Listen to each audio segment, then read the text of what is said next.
계속 강의 진행하도록 하겠습니다.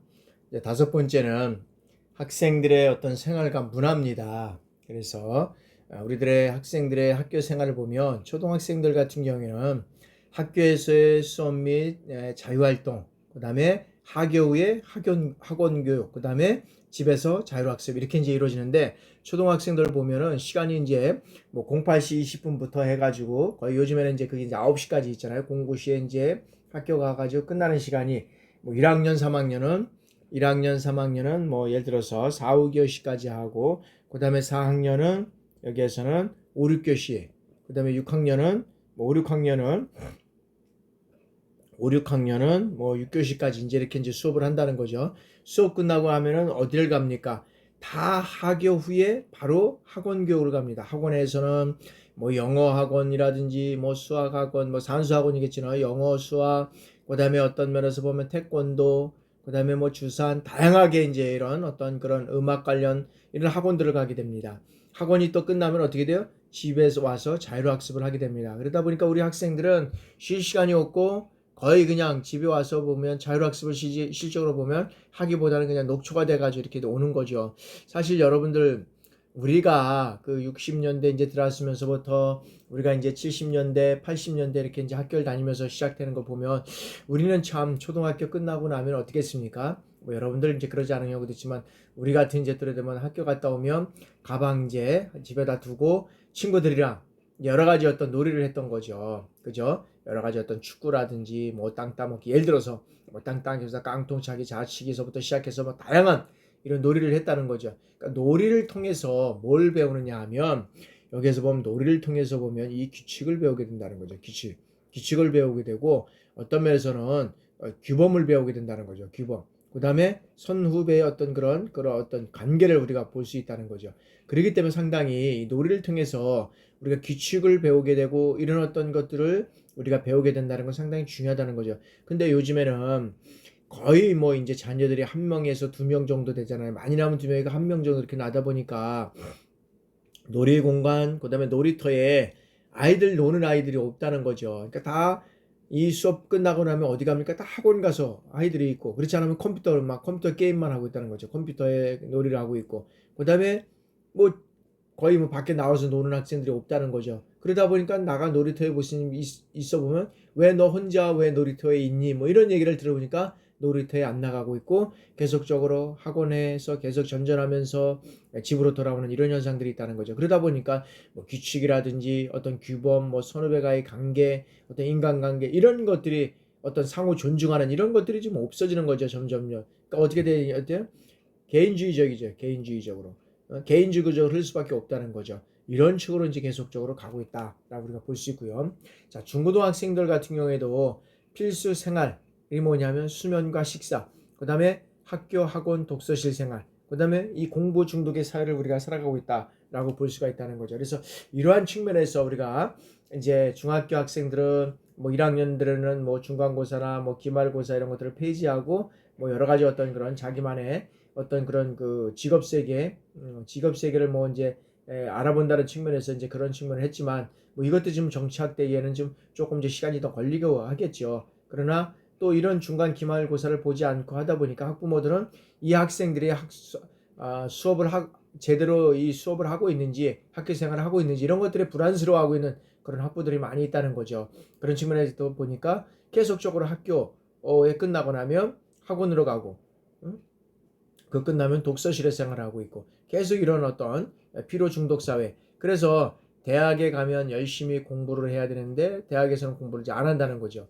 근데 실제로 요즘은 많이 바뀌어가고 있지만 그러다 보니까 열심히 하고 나니까 대학에 와서 지쳐버리는 거죠.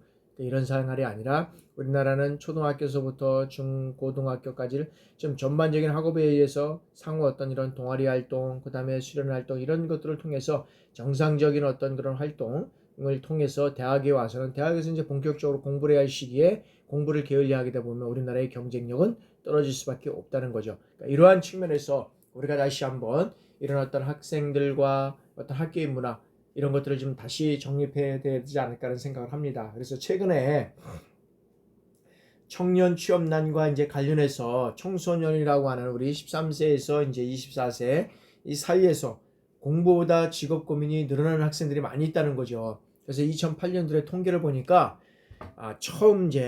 처음으로 청소년들이 가장 고민하는 문제가 뭐냐면 직업 고민이라는 거죠. 직업 고민. 직업이 여기에서는 직업 고민이 30.2%, 공부가 29.6%. 이제 이것을 역전하고 있다는 거죠. 그래서 공부는 직업 고민과 함께 우리나라 청소년들이 가장 큰 고민이라고 할 수 있다는 거죠. 그래서 우리가 초등학교에 나타난 여러 가지 어떤 현상 속에서부터 중앙고등학교에 나타난 현상들은 이 공부밖에 없다는 거죠. 자기 시간이 없고. 그러니까 이러한 현상들이 우리의 어떤 그런 사회생활을 하는 데 있어서도 보면 공부가 통해서 우리나라의 어떤 경쟁력을 높일 수 있는 거지만, 그러나 공부 이외에 여러 가지 어떤 창의적이고 예술적이고 체육적인 활동, 이런 것들이 끊임없이 또 우리가 해야 할 그런 역할이 아닌가 싶습니다.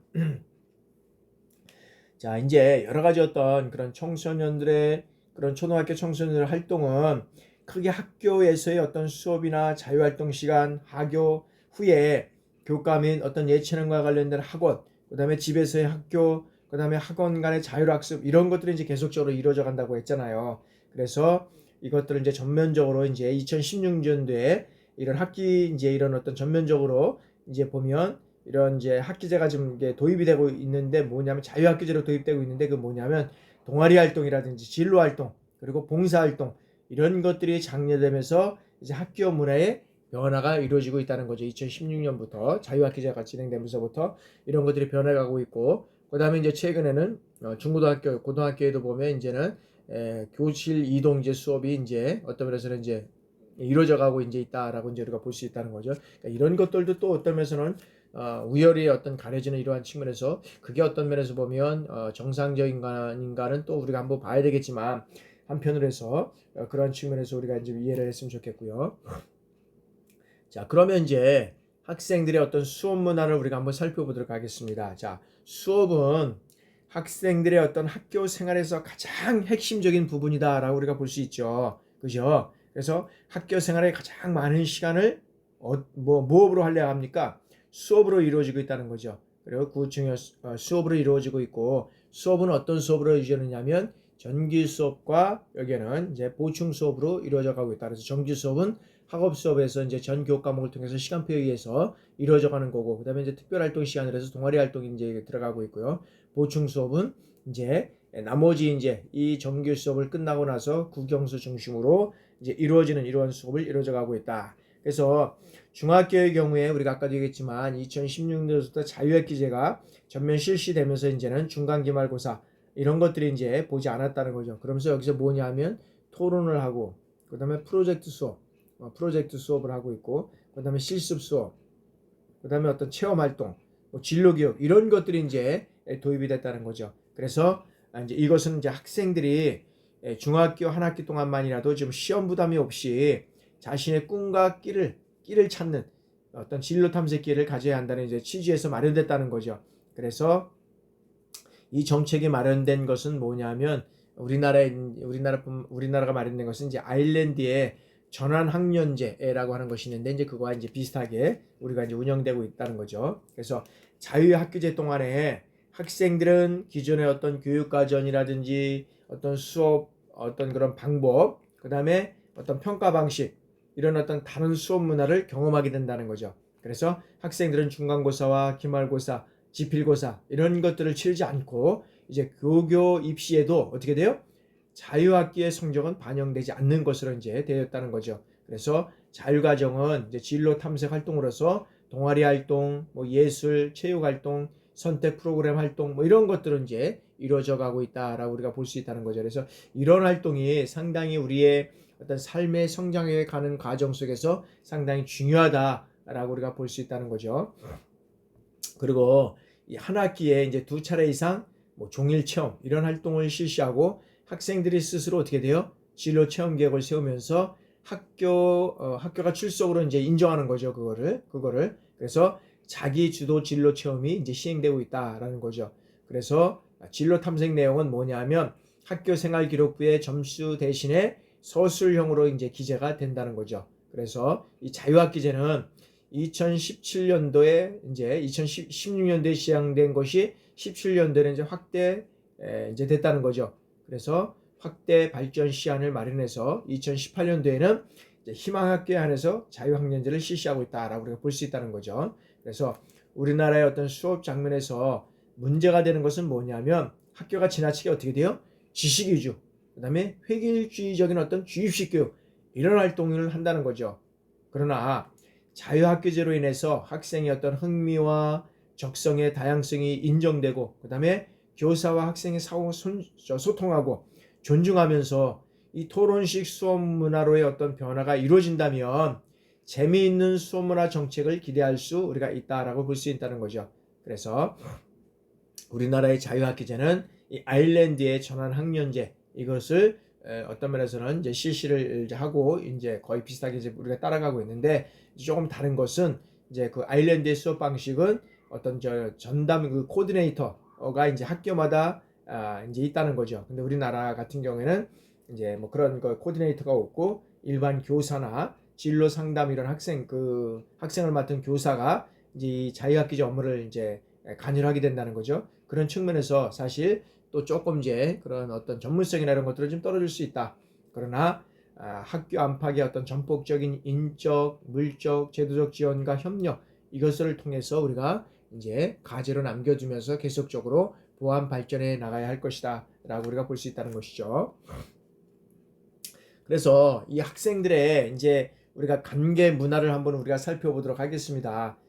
관계 문화를 우리가 한번 살펴보면 자, 첫 번째 보면 학생들의 이제 이 학생들이 학교 생활을 하는 가운데 가장 의미를 차지하는 것은 뭐냐면 교사와 어떤 면에서 보면 관계, 어떤 교사와의 어떤 관계, 또래와의 관계, 그 다음에 교사는 학생들에게 어떤 지식 전달의 전문가로서 그 다음에 인격 형성에 영향을 주는 인생의 지도자로 그리고 학생들의 어떤 삶의 목표와 방향을 주는 이 조언하는 조력자로서의 어떤 매우 중요한 의미와 영향력을 가지고 있다라고 우리가 볼 수 있다는 거죠.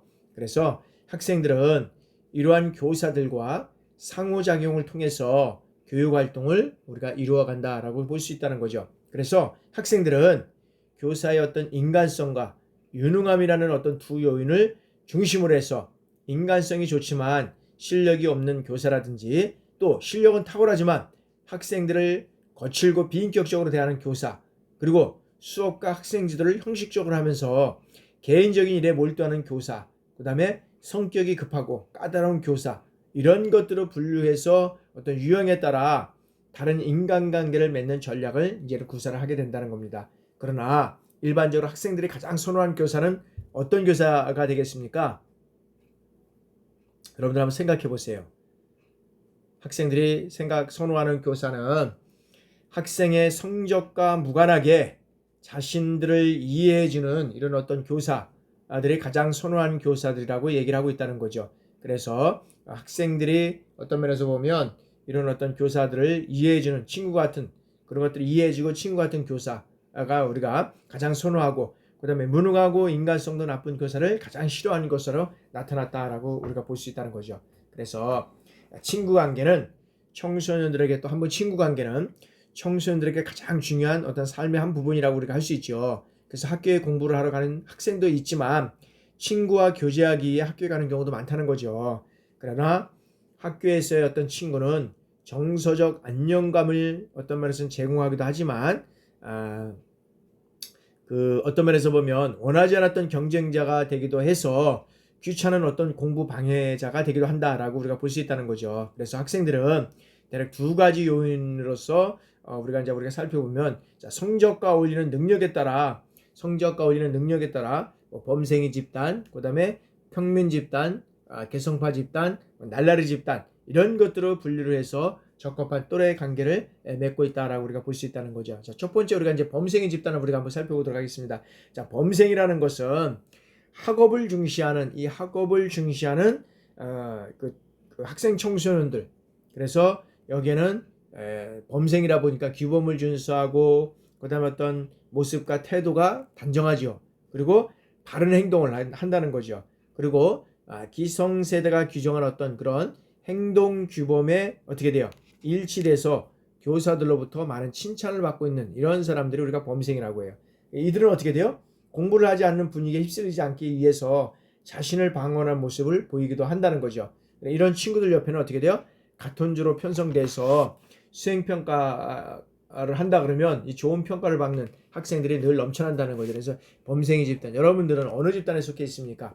나중에 한번 살펴보면 참 저는 뭐 어떤 면에서 보면 좀 어렸을 때는 이제 범생이 집단에 속했던 것 같아요. 어떤 뭐 학업도 중시되고 있고 규범 준수라든지 태도가 단정했고 뭐 기성세대가 규정한 어떤 행동 규범에 뭐 어긋나는 것이 없고 이렇게 했고 그러다 보니까 칭찬 선생님으로부터 우리가 보던 옆에 사람들로부터 칭찬과 좋은 평가를 받았던 것 같아요. 근데 지금의 어떤 그런 그 평가 과정을 보면 좀 이제 다르게 이제 느껴지는 것 같아요. 그래서 꼭 학업은 중시해야 되겠지만 뭐 규범과 준수 태도 이런 것들을 어기는 것이 아니라 좀 다른 어떤 생각과 행동을 하는 것 이런 것들이 이제 좀 많이 좀 창의적으로 이런 것들이 이루어져 가야 된다라고 우리가 볼 수 있는 거죠. 그래서 저도 이제 자라면서 그랬던 것 같아요. 제가 이런 상황 이렇게 자라다 보니까 참 따분한 것 같기도 하고 너무 어떤 틀에 박힌 것도 있어서 우리 자녀들은 좀 그러지 않았으면 좋겠다라는 생각을 한번 해본 경우도 있었습니다.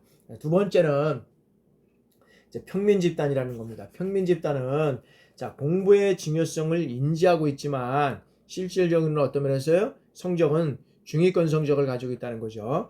그리고 이 집단에 속하는 청소년들은 활발한 성격을 소유하고 있고 친구들과 잘 어울리를 좋아하고 학생으로서 지켜야 할 어떤 최소한의 규범을 지키려고 노력을 한다는 거죠. 그래서 이 평민 집단은 학교의 지시에 따라서 생활하려고 노력하는 다수의 어떤 성실한 학생들이라고 우리가 얘기를 할 수 있죠. 그리고 성적 향상이라는 어떤 절벽에서 쉽게 좌절하기도 한다는 거죠. 그러나 학급 내에서 친구들과의 어떤 그러면 친구들과 어울리지 않고 조용히 자신의 일을 하면서 일단 존재감을 드러내지 않는 외톨이 유형의 학생. 이 외톨이 유형의 학생들이 여기에 있다. 외톨이 유형의 학생. 그래서 어떤 면에서는 이것도 아니고 저것도 아닌 이런 이제 뭐 그런 그 중간층의 어떤 학생이라고 우리가 얘기를 할 수도 있죠. 그래서 여기는 이제 어떤 면에서는 외톨이 학생들로 우리가 이제 이를 얘기를 할 수 있고요. 그러한 측면에서 우리가 이제 평민 집단을 얘기를 하고 있고, 자 개성파 집단이다. 자 개성파 친구들은 자 성적이 어떻게 보면 어떤 상위권에 속하지 아니할지라도 학업의 중요성을 여기에는 어떤 면에서는 인식을 하고 있습니다. 그러나 성적은 그렇게 어떤 면에서는 높은 게 중요하다라고 생각을 안 하는 거죠. 그래서 이들은 어떻게 돼요? 폭넓은 또래 관계 이거를 맺고 있고 친구들과 어떤 친화력이 높다는 거죠. 그리고 너무 어떤 규범에 벗어나지 않는 이러한 어떤 수준에서 즐기고 행동한다는 거죠. 그리고 자유롭게 행동한다는 거죠. 그래서 이 개성파 친구들은 수업에 활력을 불어넣으면 장난꾸러기, 재치있고 웃기는 아이라고 어떤 불릴 수 있는 이런 어떤 학급의 어떤 면에서 보면 그 얘네들이 이제 어떤 면에서 공부를 하게 되면 아주 무섭게 공부를 할 수 있는 이런 어떤 친구들이 아닌가 싶습니다. 그래서 학급뿐만 아니라 학교 전체에서도 이름을 날리고 인기가 있는 경우가 많다는 거죠.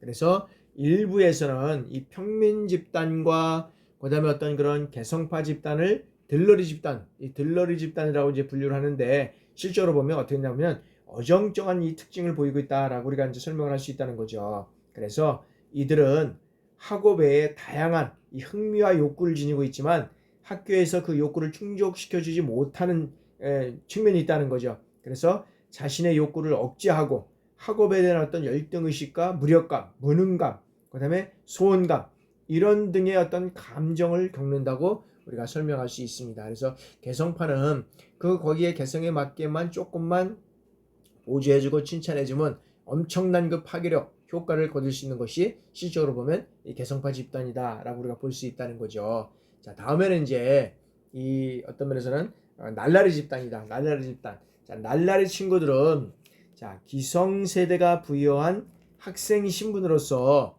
지켜야 할 어떤 규범에서 일탈된 어떤 그런 행동을 하는 특성을 가지고 있다라고 보는 거죠. 날라리 집단 뭐 보면은 그죠. 규범과 어떤 이런 준수 이런 것들을 어떤 지키지 않는. 그래서 공부는 소홀히 하는 반면에 어떻게 돼요?